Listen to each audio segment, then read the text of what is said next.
So when you have a model in Blender and you want to make a low-res web collection model to submit on the 3XR platform, you need to first make sure that the high-res master collection model is located in Blender and it looks good to you. If this does not look good to you, then it will not show up well on the bake itself. Right now, this model that we see here is only 4,000 tries. You can use the actual high poly version of the model, that is whatever polygon count you need it to be, but for very small triangle models, this doesn't need to be the case, and you can just use whatever you would like for the final submission, because we pull the renders, we pull the 2D renders from this model itself. So let's make a web version so that we can put this on the 3XR platform. A quick way to do that is if we duplicate the object, we'll rename this the same name as the file itself, just so it matches the file, and we'll do that. We can do that manually with each of these buttons, or we can also just use the web collection auto name. So we want to actually have a new material, so then it's not the same material as the high-res, because we will need to have these separated so that we could bake from the high-res model model master collection onto the web collection. So now that we have this as a separate new object that has pretty similar geometry, in this case the same geometry, we have the mesh itself and we have a new material. What we can do is go into the Blender add-on here and then click Web Collection Rename. And it'll rename all these based off of what your active file name is. If you close the master collection model, you'll see this web collection model is blank and doesn't have any textures on it. What we will also see is, in this instance, I know sometimes with V-Ray materials, sometimes with other objects, their UVs are not set correctly and they're not ActList, so that they're meant for repeating patterns and everything, and they don't stay within the 1-to-1 square. What we're going to do here is make sure that this object itself is UV'd. So we go UV Editor, Tab, Select All. In this instance, this object is UV'd, and before you do any baking, the web collection model does need to be UV'd properly, without any overlapping UVs, and without anything going past the 1-to-1 aspect ratio of this UV square. Now that we have that, what we can do is make sure that it is the master collection model and the web collection model are both seen. We want to select the web collection model,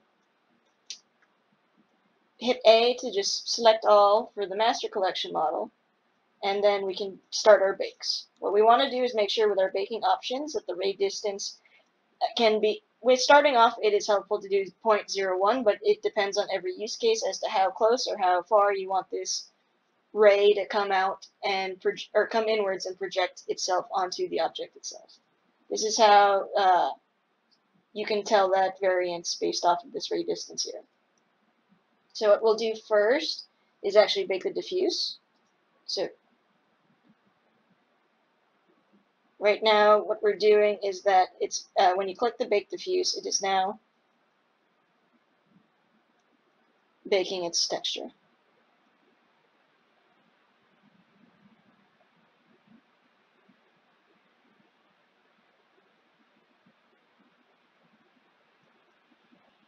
So once this is finished baking, you can zoom out and you should be able to have your baked image in this texture square.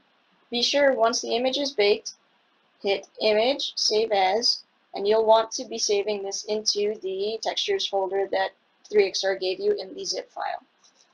It should be having the same correct naming convention, which is the Blender name followed by underscore, followed by 4K, followed by diffuse. Automatically, this should do the 4K texture, but this can be changed as needed. Once you've confirmed that it is in the correct naming convention, you'll be able to save it in the textures folder. Save as. And you'll want to go through and do it for each of these different buttons. One thing to note is that when you bake the ambient occlusion, you will just want to bake the object you have in the web collection model. So what you want to do is just make sure you have only that one selected, and then you can click Bake Ambient Occlusion. Make sure to keep in mind this warning, and you need to save out your texture when the processing is done.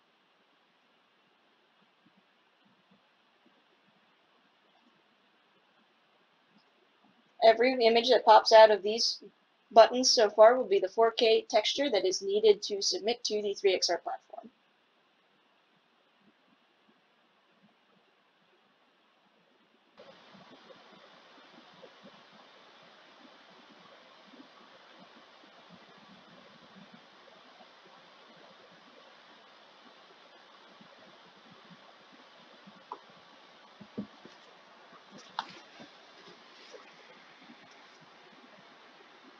Once you've generated your AO, be sure to save out that image as well. You can save it to the same textures folder that your diffuse map has that you generated from the add-on in Blender. It'll be in that same textures folder that you got from the 3XR zip file you got from the platform. Save. And be sure to do this with every one of the different maps you need to do for this product.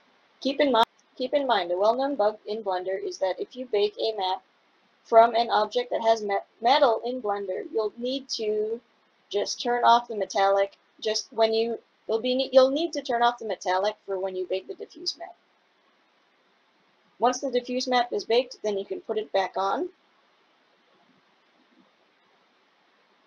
and then the bake can go according to plan.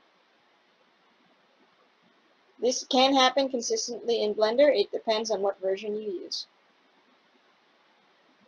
What will happen now is that you will need to bake roughness, metallic, and normal maps for this object as well.